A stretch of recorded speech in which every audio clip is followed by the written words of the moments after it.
Hello everybody and welcome back to another video for the day. We're going back into r/entitled people because you guys really do seem to like those storytime format ones. I'd very much love to continue doing them, so all the support I very much appreciate the crap out of. Hopefully I have a decent amount of the videos re-recorded before this, so I'm hoping that the week isn't like entirely messed up with the audio stuff. But, you know, let's get into it. Like, comment, subscribe. Love you guys. Bye now. My entitled boss laid me off for refusing to come in on my weekend off. I've been in retail since 2009, and now my last job, I was there since 2014. I won't go into huge details about how the work environment was. A lot of that can be seen on my profile of other job posts. But to summarize, in the whole time I was there, my boss, despite always saying that family time is important, he would always screw over my personal time off. When I worked directly under him, a lot of times he would cancel my days off because he was taking a trip somewhere. Coupled with that and childish and immature coworkers who threw tantrums and gave the silent treatments, I was at the end of my rope. My job mostly consisted of delivering building materials, and I had a certain certificate to operate a certain type of delivery truck. The certification was going to expire at the end of the year. So, about a week or so into January, HR came in to do a review with me. During the review, they mentioned that they're holding a course to revalidate the certification for everyone in the company in 2 weeks. They said, it's on your weekend off, but are you able to attend? I looked at my calendar and said that I had plans booked that day, so it doesn't work to my schedule. My company wanted to get everyone done at once. That way, they save money on group training. HR just said, see what you can do to attend, and I said that the plans were set in stone and things were left at that. About a week later, the course HR mailed again, saying that this course is critical for my job, so to try and attend.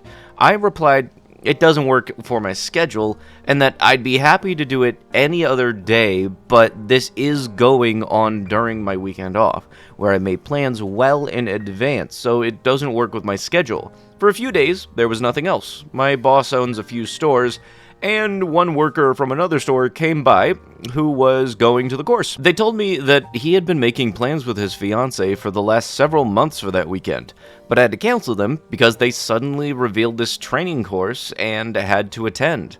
He wasn't too happy with plans that he made for months had to be canceled. I said nothing to him. I figured it was his choice if he chose to do that. And then suddenly my boss began phoning me 2 days before the course. I recorded the conversation. Maybe in the future I'll upload it, but for now I'll just transcribe what was said. AB will stand for a-hole boss. And just for some context, earlier that week I got a work truck stuck in the snow, and called a tow truck to pull me out, and paid for it myself. It will be important for what happens next, and this is roughly how it went. AB. Hey, OB! HR tells me you're unable to attend the training course. Yes, that is correct. I unfortunately made plans in advance, so I can't attend. AB, after a moment of silence, I need you to get this training done. Okay, I understand that, but I made plans well in advance that I can't just cancel. You do realize that we notify you 2 weeks in advance. It doesn't mean it's optional. This is mandatory. At this point, I was starting to get mad. I understand that, but I've been planning this weekend since early December. I'll be out of money if I cancel. Well, what are you doing? That is a private matter. I can't discuss that. After a moment of silence, okay, how much is that towing bill costing me? I paid for that myself because that was my screw-up. AP, silent again for a few seconds. Okay, if you're gonna have to do this training on your own time and your own money then. The training itself costs only a few $100s, but by this point, I had it with my boss. Well, we'll cross that bridge when we get there. AB silent again. It's pretty rich coming from you.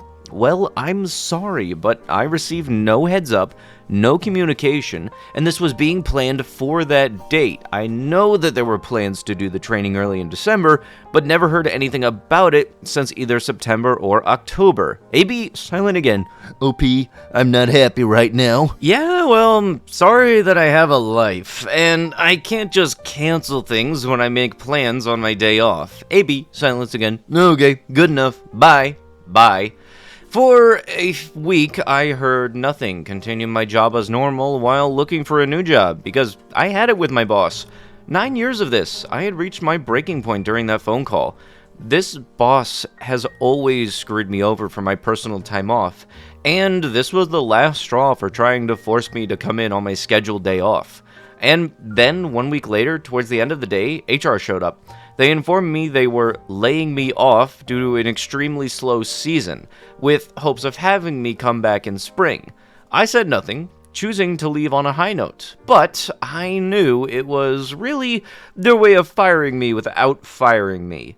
That way they avoid paying their severance, which would have been in the tens of thousands of dollars. I estimated between 10 and 40,000. I already looked into it. Unfortunately, I have no real way of proving this situation. All of the paperwork, though no, is a lie. Say I was laid off for a lack of work, etc.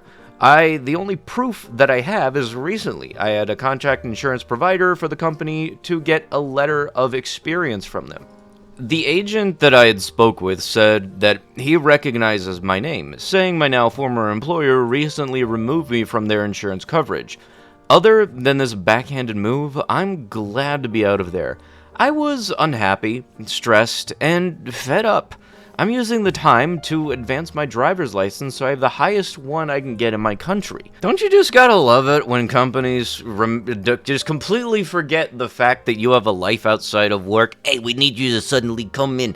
We need you to be free. What do you mean you have a life? That was not on the application. You needed to make sure that you signed away your life. Yeah, no, that very much is stupid. People will need multiple weeks ahead in order to file a request off, but work just has the audacity to try to call you in on willy-nilly on a day that you know you have off. And as somebody who works retail, I know exactly for a fact that that document that you were trying to make them come in to work, you very much could have sent them an email saying, hey, when you have the time, be able to fill this out. Just make sure to log your hours so that we know how much to pay you for it. How do I know? Because I've done that exact document multiple times. So anybody that's saying that you're supposed to be coming into work and we can call you in whenever, that is bullshit. An entitled bully is fired and escorted from the building. So, for a bit of context, I'm a management consultancy contractor, which for most people means that I'm a generalist with one or two specializations.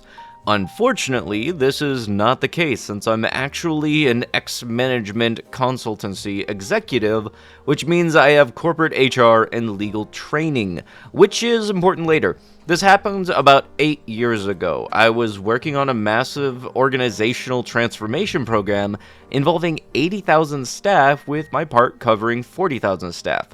As you can imagine, it's really critical to get buy-in and have high levels of engagement with the staff through a team of consultants with professional behaviors. One of the key aspects of the new way of working was that it should be adopted through a team that embodies the new way of working, and that was out strategy. As part of my work, I needed to build out a team because, frankly, there was no way I could do all of the work by myself.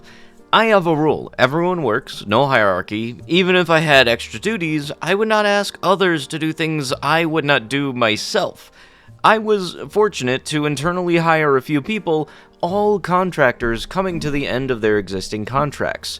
Who knew the score that was a contractor? We work really hard and are focused on competing work, not serving time. I also met a person I will call Miss Awesome. She basically ran the whole program as a PM in the PMO office. I'd help her rebuild all of the reporting in a day as they had to move Jira versions and expect her to know the new version. Not my job, but I'm a team player and Jira is the admin. She, in turn, suggested her boyfriend for one of my open roles. Let's call him Mr. Awesome. He was, as the title says, a great consultant, thoughtful, creative, and open to learning, as we all should be. As part of the drive, I was given a perm number of staff so we can call Gail. She talked a great game, but clearly did not understand the mechanics of change or what we were trying to do. Also, she was unaware that her role was being demised at the end of the year since her skill set was that of a personal assistant, and she was not technical. Finally, we get to EP. Let's call her Karen. It is, after all, her real name. Gail hired her without telling me, which, of course, was a big red flag. However, I work with people handing out rope to see what they do with it. So, I get to feedback from everyone. It's part of our new way of working, to have daily calls and to take feedback that the executive levels across the whole transformation. Clearly, everyone has an agenda in personal life, or dislike can color what people say about others' actions, and they are very hard to hide. I was not present at the incident, but since there was raised voices involved, I heard about it pretty quickly from multiple witnesses, but not from anyone involved.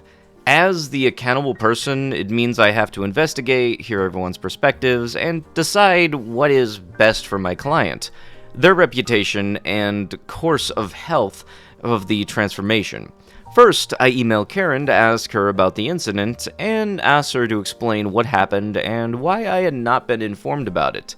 Her response was that she worked for Gail, and that she did not report to me, and that it was none of my business. I was surprised with this response, since it was so defensive and all of it was wrong. Everyone in the team was coming out of my multi-million-pound budget. Okay, note to self, catch up with Gail on a couple of points. It's the same email to Mr. Awesome. He explained that Karen had tried to order him to do some of her work. He explained to Karen that he was busy with work and I had set him. She became aggressive and told him that she worked for the perm Gail and that if he did not do as she said, that she would get him fired. He refused. I sent another email asking why he had not told me, and he said that he did not want to make things worse. I asked him to keep notes on any further engagement with Karen or Gail. At this point, I had done the baseline investigation, so I contacted our HR business partner for advice. It's really important to create data points because at this point, I was not sure what had happened or why, regardless of what I had been told. Next, I contacted Gail because she had hired Karen. I asked about what had happened and to Karen's belief that she did not work to me. Gail confirmed that Karen had told her that Mr. Awesome had been aggressive when she had asked for help, and that she was happy to work this through with Karen and Mr. Awesome. I think she was really surprised when I said no. I had previously asked for Karen's CV, but that had not arrived. I formally requested it as part of the investigation. She complied as she could see where this was going. It turned out that Karen had no skills or experience related to the work she was being asked to do by me, through Gail, and it transpired that Gail was using her as a PA. For context, a contact PA was on £150 a day, and Karen was on £600 a day, as Gail had got her this job. The fog was becoming clearer now that Karen was being put on the spot to cover up the fact that she did not know how to do the work. Unfortunately, because I had conflicting stories, for the next step was to interview everyone involved. I first requested a chat with Karen, and she found excuses to not have the meeting. Mr. Awesome arranged one ASAP. I had my meeting with Mr. Awesome, but he did not embellish anything, but was quite disturbed by my threat of his job by Karen. I informed him that neither Karen nor Gail had any such authority, so that HR had been engaged Regarding the incident, he looked relieved and asked about what happened next. I advised that I would give Karen the same opportunity to give her side and then speak to the witnesses. Over a week period, I tried to nail Karen down to a meeting every time she came up with an excuse about a meeting or a call, which I knew to be a lie since I could see her calendar. Given this behavior, I contacted HR again and advised of my experience so far, Karen's behavior, and lack of professional skills. They advised that I terminate her contract and have a member of security on the floor should they be needed. I finally managed to get a meeting with Karen. Gail was present. However, Karen would not come into the meeting room. And to this point, I was still willing to work with her. But unfortunately, she aggressively told me to open the plan office space that I had no authority over her. I expect it was a great show from the main office. I invited her into the room, and she refused again.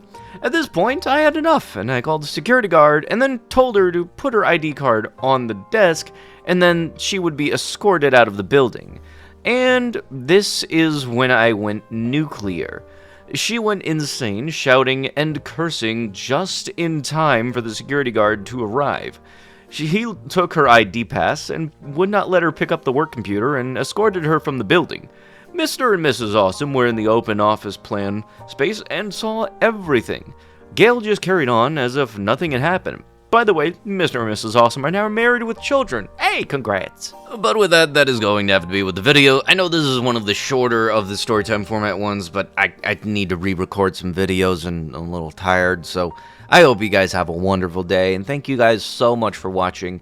I hope I get to see you guys in the next one. Make sure to like, comment, subscribe, and you guys have a great day. Love yous!